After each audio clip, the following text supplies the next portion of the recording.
Well, hello there, and welcome to another edition of Language Bites. I'm Cata, your host for these couple of minutes. And today we'll take a look at indirect questions. Of course, I'll do a short recap about direct questions, which are yes no questions, and WH questions. What do we mean by direct questions? Well, you've got an auxiliary or the verb to be, you have the interrogation mark. It's clearly a question. Yes no questions are characterized by the answer, especially. Is this the best solution? Yes or no. And even though that should be enough, it's really not in terms of conventions. We always go a little bit forward. We never stop at yes or no. For example, if asked, is this the best solution? An appropriate answer or an appropriate affirmative answer would be yes. After detailed research, we're convinced that it is. In terms of content, I'm not adding much, but it sounds better. It is more appropriate, I'd say.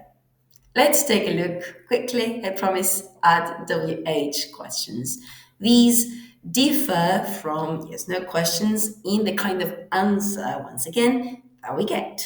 Because in the case of WH questions, they point at something particular, like where. I'm looking for a place. So, where did you study for your MBA? In Stanford. Why do you ask?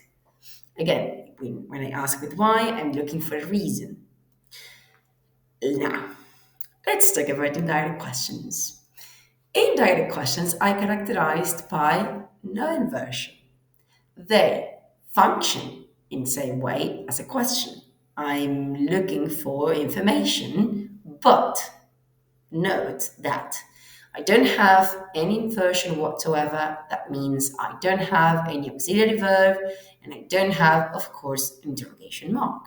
They are formulated or formed in the same way as a normal statement.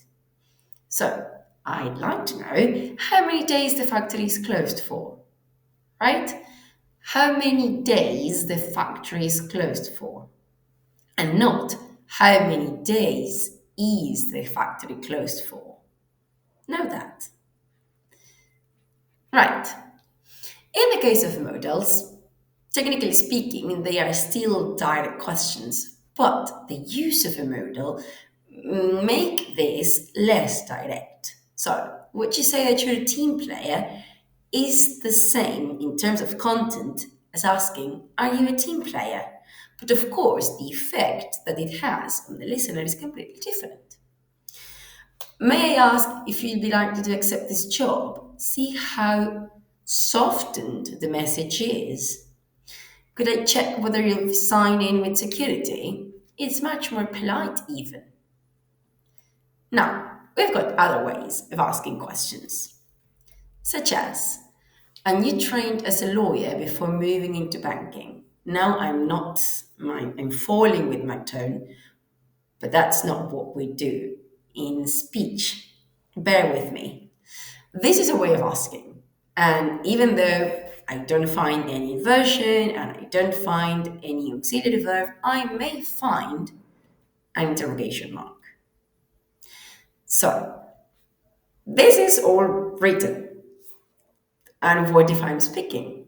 Well, if that's the case, we go up with our voice. So we say, and you train as a lawyer before moving into banking? I am inviting you, I am marking that I'm curious. And your other interests? And your other interests? I go up. Or if, of course, I'm writing this, I put an interrogation mark. But this is very much oral speech. All right. Let's talk about question tags. What are they? We find them at the end of statements as questions, short questions. They said they'd arrive around 9 p.m., didn't they? Oh, it's probably not a good idea, is it? So, what I'm doing is checking, and if you pay special attention to the combination, of the statement and the question tag, they are opposites.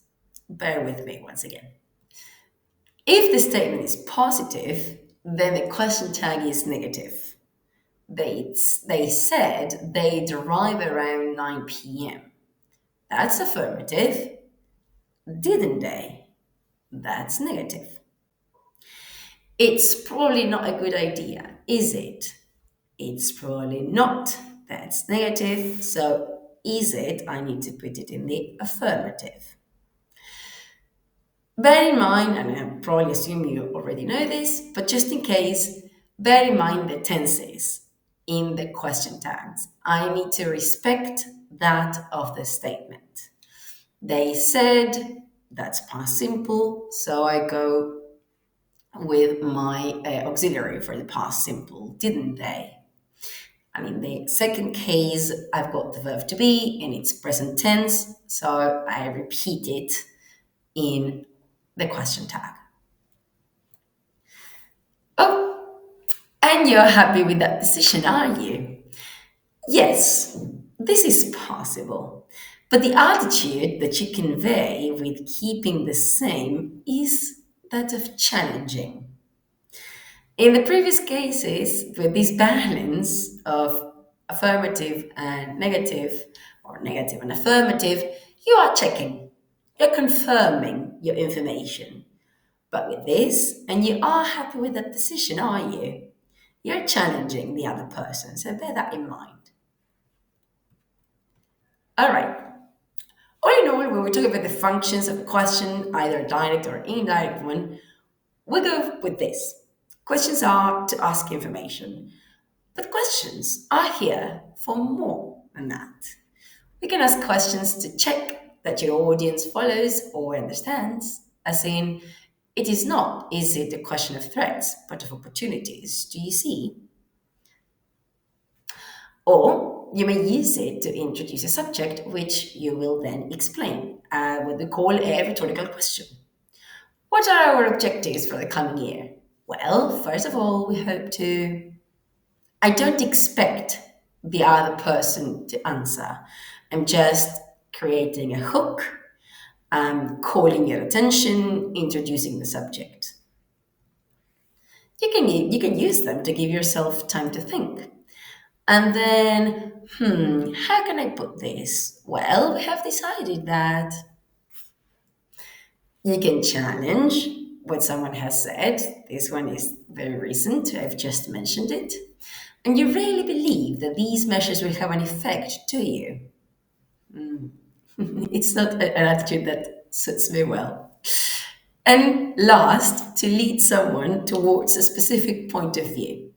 That may not be a good thing, surely. All right. So remember, we've got direct questions, the classic ones, they are direct. And then all the different means by which we can create indirect questions. But also bear in mind the functions.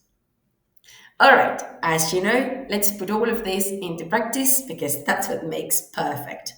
Make sure to access the link on the description box to access two activities on today's topic.